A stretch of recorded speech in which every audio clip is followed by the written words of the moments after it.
નમસ્કાર મારા વાલા બાળકો, કેમ છો બધા? મજામાં? જવાહર નવોદય વિદ્યાલય પ્રવેશ પરીક્ષાની પૂર્વ તૈયારી વર્ગમાં આપ સૌનું હાર્દિક સ્વાગત કરું છું. તમે બહુ સરસ મજાની તૈયારી કરતા હશો એવી અપેક્ષા રાખું છું. આપણી યુટ્યુબ ચેનલના તમામ વિડીયોઝ તમે જોતા હશો, પૂરેપૂરા જોતા હશો, એને લાઈક પણ કરતા હશો, તમારા મિત્રો વચ્ચે એને શેર પણ કરતા હશો અને ચેનલને સબસ્ક્રાઇબ પણ કરતા હશો. જો ના કરી હોય તો આ બધું જ લાઈક, શેર અને સબસ્ક્રાઇબ કરી દેવું, જેથી તમામ વિડીયોઝ તમને સરળતાથી મળી રહે. આપણા આ વિડીયોઝની આગળના વિડીયોઝની અંદર ભાગ 1 ની અંદર આપણે પ્રશ્ન નંબર 1 થી 20 સુધી આબેહૂબ સમાન આકૃતિનો અભ્યાસ કર્યો, જેનો તમને બરાબર ખ્યાલ આવી ગયો હશે. આજે આપણે વધુ આગળ અભ્યાસ કરીશું પ્રશ્ન નંબર 21 થી 40 સુધી, અને આશા રાખું છું કે એમાં પણ આપને બહુ સરસ મજાની માહિતી મળી રહેશે. ઓકે, તો ચાલો શરૂઆત કરીએ.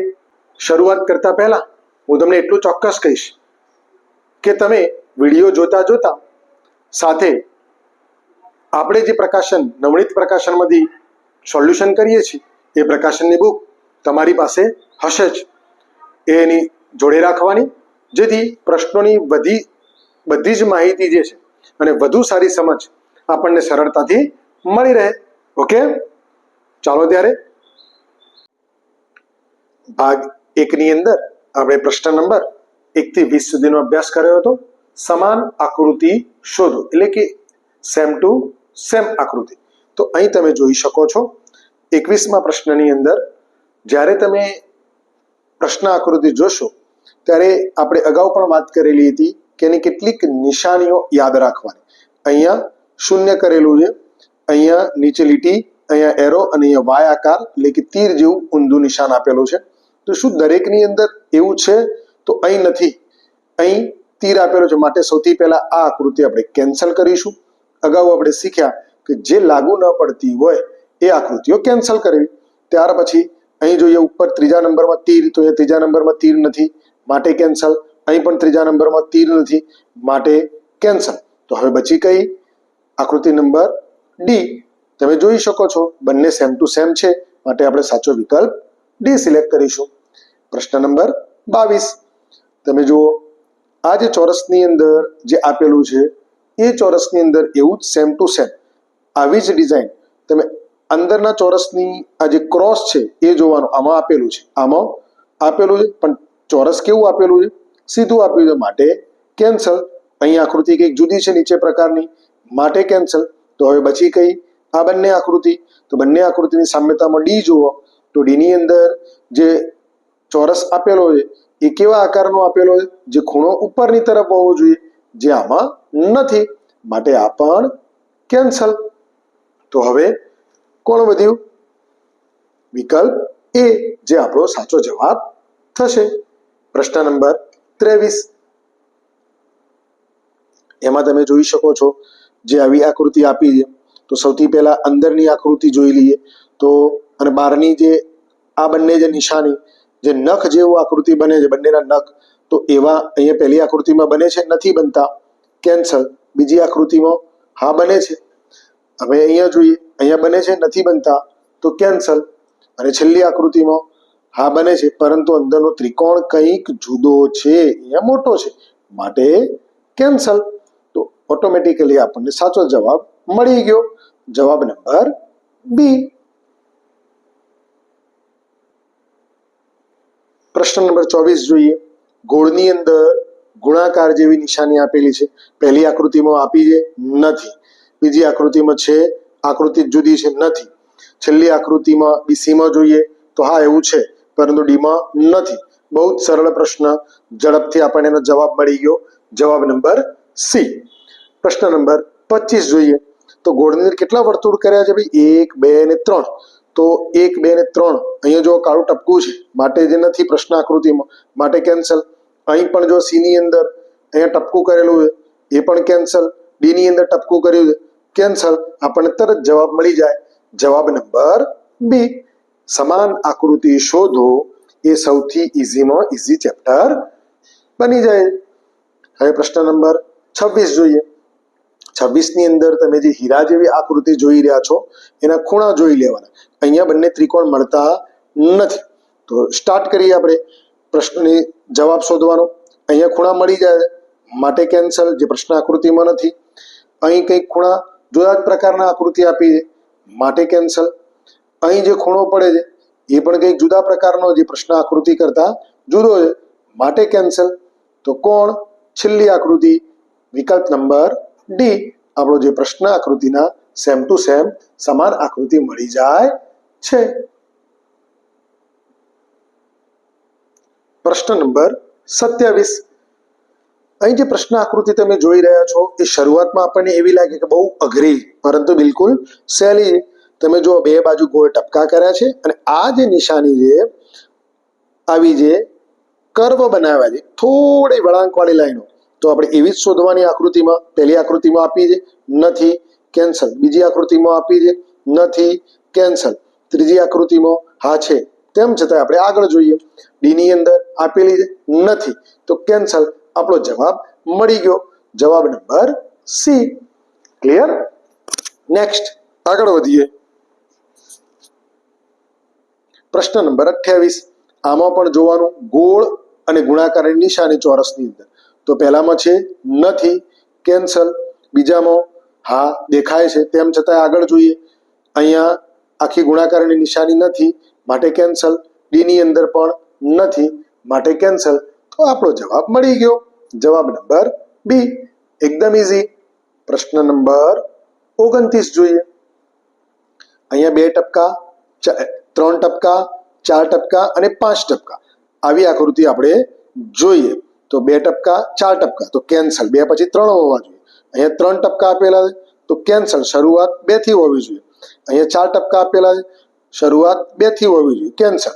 અહીંયા શરૂઆત 2, 3, 4 અને 5, વિકલ્પ નંબર ડી. આપણો જવાબ મળી ગયો. આકૃતિ નંબર 30 જોઈએ.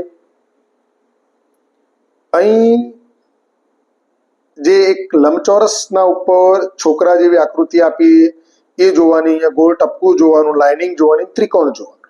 બરાબર? તો તીર જોઈએ. તો સૌથી પહેલું અહીંયા શું લાગુ નથી પડતું? તો આકૃતિ અહીંયા બિલકુલ લંબચોરસ આપી છે તો કેન્સલ. અહીં જોઈએ તો આ ટપકું અહીંયા છે, બધું ઓકે, તેમ છતાં આગળ વધીએ. અહીં જોઈએ તો શું ફરક પડે છે? તો આ જે તીર ખરું એ બહારની આકૃતિને ટચ થઈ ગયું માટે કેન્સલ. હવે છેલ્લી આકૃતિ જોઈએ તો અહીંયા ગોળ ટપકું જે નીચે આપેલું લાઇનિંગ દોરી એ જમણી બાજુની જગ્યાએ ડાબી બાજુ આપેલું અને અહીંયા જમણી બાજુ આપેલું માટે આ પણ કેન્સલ. તો જવાબ આપણને મળી ગયો, જવાબ નંબર બી. પ્રશ્ન નંબર 31 જોઈએ. ફૂલ જેવું આપ્યું છે, સામે 1 અને અહીંયા આખી 1 અને બીજું દોઢ, અહીંયા 2 અને અહીંયા 3 આવી જ આકૃતિ આપણે જોઈએ. તો સૌથી પહેલા નીચેની બાજુ જે 1 આપેલી છે આવી વક્ર લાઈન, એ વક્ર લાઈન અહીંયા જોઈશું. તો શેમાં છે? આમાં છે, આમાં નથી માટે કેન્સલ. આમાં છે, આમાં નથી માટે આ પણ કેન્સલ. હવે આ બંને રહી તો આ બંનેમાંથી ક્રોસ કરીએ તો શેમાં જોવા મળે છે? તો એ જોઈએ. તો અહીંયા જો એક લાઈન અધૂરી આપી છે, જ્યારે આમાં 2 લાઈન પૂરી આપેલી છે માટે કેન્સલ. આપણો જવાબ મળી ગયો, જવાબ નંબર સી. પ્રશ્ન નંબર 32 જોઈએ. તો સૌથી પહેલા પ્રશ્ન આકૃતિને બરાબર ધ્યાનથી જોઈશું. 2 ટપકા આપેલા છે અને કેવી રીતે? તો 1, 2 અને 3 લાઈન છે. અહીંયા જો 1, 2 અને 3 આમાં બરાબર છે. અહીં જોઈએ તો આ ટપકા જે છે એ છેક નીચે અડાડી દીધેલા માટે કેન્સલ.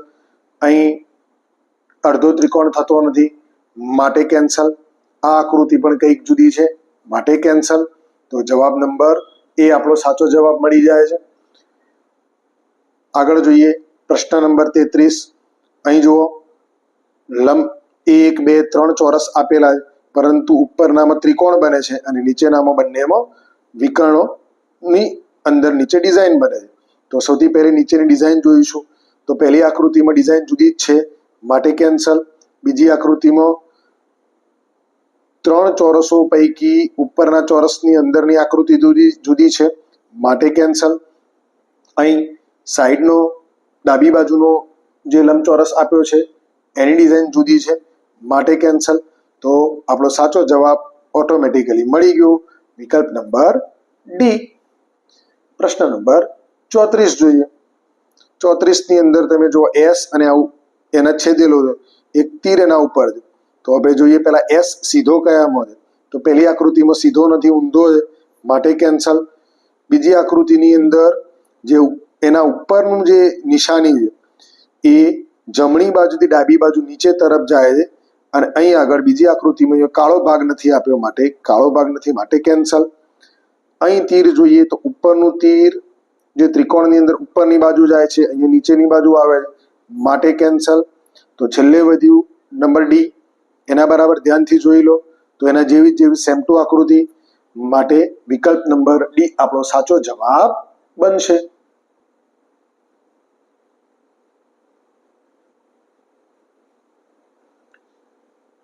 પ્રશ્ન નંબર 35 સમસ્યા આકૃતિ એટલે કે કોયડા આકૃતિ, પ્રશ્ન આકૃતિ આપણે જોઈએ. તો અહીંયા આગળ ચોરસ, ત્રિકોણ, ગોળ અને એરો ઉપરની બાજુ જાય છે, એ આપણે ધ્યાનમાં રાખવાનું. તો સૌથી પહેલી આકૃતિ જોઈશું, એની અંદર એરો નીચેની બાજુ જાય છે માટે કેન્સલ. બીજી આકૃતિમાં અહીંયા નીચે ગોળ કાળું ટપકું આપ્યું છે, અહીંયા ખુલ્લું ટપકું આપ્યું છે માટે કેન્સલ. અહીં આગળ તમે જોઈ શકો છો બરાબર છે, અહીં પણ બરાબર છે. તો હવે શું જોવાનું? તીરની નિશાની અહીંયા ડાબી બાજુ આપેલી છે, જ્યારે અહીંયા ડાબી બાજુ ત્રિકોણ આપ્યું છે માટે કેન્સલ. તો કોણ વધ્યું? જવાબ નંબર સી. પ્રશ્ન નંબર 36 ધ્યાનથી જુઓ. અહીંયા ઊભી લાઇનિંગ આપી છે, અહીંયા ગોળ આપ્યું છે, અને લાઇનિંગ પણ અડધામાં આપેલી છે. પ્રશ્ન આકૃતિ બરાબર ધ્યાનથી જોવાની, એટલે તમને જવાબ સરળતાથી મળી જાય. પહેલી આકૃતિમાં લાઇનિંગ બહુ બધી આપી છે, આખી આપી છે માટે કેન્સલ. બીજી આકૃતિમાં તમે જોઈ શકો છો એને મળતી આવે છે, તેમ છતાં આગળની જોઈએ. સી આકૃતિ જોઈએ. કન્ફર્મ બધી જ આકૃતિઓ કરવાની, ચકાસણી બધી જ આકૃતિઓની કરવાની, જેથી આપણો પ્રશ્નનો જવાબ ખોટો પડવાનો શક્યતા ઘટી જાય. ત્રીજી આકૃતિમાં અંદરની ડિઝાઇન જુદી છે માટે કેન્સલ. ચોથી આકૃતિમાં અહીંયા ઉપરની બાજુ લાઇનિંગ આપેલી છે, જ્યારે અહીંયા નીચેની બાજુ આપેલી છે માટે કેન્સલ. જવાબ નંબર ટી આપણને મળી જાય છે.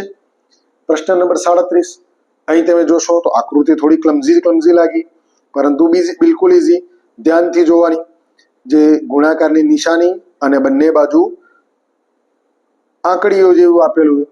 તો અહીં જોઈએ પહેલી આકૃતિમાં વત્તાકારની નિશાની આપી છે માટે કેન્સલ. બીજી આકૃતિમાં ગુણાકાર છે, પરંતુ અહીંયા બીજી નિશાની આપેલી નથી, જે બંને બાજુ આપેલી, તો એ પણ કેન્સલ. ત્રીજી આકૃતિ જોઈએ તો હા મળતી આવે છે, પરંતુ ચોથી આકૃતિ આપણે ચકાસી લઈએ. તો ચોથી આકૃતિની અંદર ગુણાકાર ડબલ લીટીમાં આપ્યા નથી માટે કેન્સલ. તો જવાબ નંબર સી આપણને મળી જાય છે. આગળ વધીએ. પ્રશ્ન નંબર 38 તો તમે જોઈ શકો છો. પ્રશ્ન નંબર 38 ની અંદર એક ત્રિકોણ આપેલું છે. ત્રિકોણની અંદર ગોળ, કાળું ટપકું અને ચોરસ. તો સૌથી પહેલા અહીં જોઈએ, ગોળ ખુલ્લું જે આપેલું છે એ ડાબી બાજુ આપેલું છે, અહીંયા જમણી બાજુ આપ્યું માટે કેન્સલ. અહીં જોઈએ તો ઓકે દેખાય છે, તેમ છતાં આગળની આકૃતિ ચકાસી લઈએ. અહીંયા ડાબી બાજુ ખુલ્લું ટપકું પણ નીચે ચોરસ આપેલો નથી, જેવો પ્રશ્ન આકૃતિમાં હોય. અહીંયા ઊભો ચોરસ આપેલો માટે કેન્સલ. અહીં આગળ તમે જોઈ શકો છો કઈ આકૃતિ, આ આકૃતિ અને આ આકૃતિમાં શું ફરક? તો અહીંયા ખુલ્લું ટપકું આપ્યું છે, પરંતુ ગોળ ટપકાની જગ્યાએ ચોરસ ટપકું આપ્યું છે માટે કેન્સલ. તો કોણ વધ્યું? આકૃતિ નંબર બી એ આપણો સાચો જવાબ બનશે. પ્રશ્ન નંબર 39 સમસ્યા આકૃતિ જોઈએ. જો ચોરસ છે, અહીંયા તીર જાય છે ડાબી બાજુથી જમણી બાજુ નીચે તરફ, અહીંયા ટી જેવું આપ્યું છે, અહીંયા ખૂણામાં એક લીટી આપી, જમણી બાજુ ઉપર ખૂણામાં લીટી. તો અહીં જોઈએ તો સૌથી પહેલી એવી આકૃતિ મળતી નથી માટે કેન્સલ. અહીં પણ ખૂણામાં લીટી નથી માટે કેન્સલ. બંનેને ખૂણામાં લીટી, પણ આમાં તીર આપેલું છે, જ્યારે અહીં તીર આપેલું નથી માટે કેન્સલ. તો જવાબ નંબર સી આપણને મળી જાય છે. પ્રશ્ન નંબર 40. અહીંયા એક સમઘન આપેલો છે, બોક્સ ઉપર ફૂદડી આપેલી છે, અહીંયા ગોળ ટપકું અને અહીંયા ચોરસ. તો આપણે ચકાસણી આપણે શરૂ કરીશું. ગોળ ટપકું, અહીંયા લંબચોરસ માટે કેન્સલ. ગોળ ટપકું છે પરંતુ ચોરસ મોટું છે માટે કેન્સલ. ઉપર ફૂદડી આપેલી છે, ગોળ ટપકું આપ્યું છે, ચોરસ આપેલું મળતું આવે છે, પરંતુ આપણે બાજુની આકૃતિ ચકાસીએ. ઉપર ફૂદડી છે પરંતુ અહીંયા ગોળ ટપકું નથી માટે કેન્સલ. ફૂદડીની ઉપર અંદર એક બીજો ચોરસ છે નહીં માટે કેન્સલ. આપણો જવાબ મળી ગયો, જવાબ નંબર સી. ઓકે, તો બેટા આપણે આજે પ્રશ્ન નંબર 21 થી 41 સુધીની સમાન આકૃતિઓનો અભ્યાસ કર્યો, જેમાં આપ સૌને બહુ સરસ મજાની માહિતી મળી ગઈ હશે અને આપ સૌ બહુ ઝડપથી પ્રશ્નોના જવાબ પણ આપી શકો એવી તૈયારી લાગી રહી છે. તો હવે આપણે આનાથી વધુ આકૃતિઓનો અભ્યાસ આપણા આવતા ભાગમાં કરીશું. ત્યાં સુધી આજનો આપણો આ ભાગ 2 દરેકે બરાબર જોવાનો, પૂરેપૂરો જોવાનો, જેથી કરી તમામ આકૃતિઓનું સોલ્યુશન મળી રહે, એની સમજ મળી રહે. અને આ આપણો વિડીયો તમારા અન્ય મિત્રો વચ્ચે શેર કરજો. અને આવતા ફરીવાર મળીએ છીએ નેક્સ્ટ પાર્ટની અંદર. ત્યાં સુધી આવજો.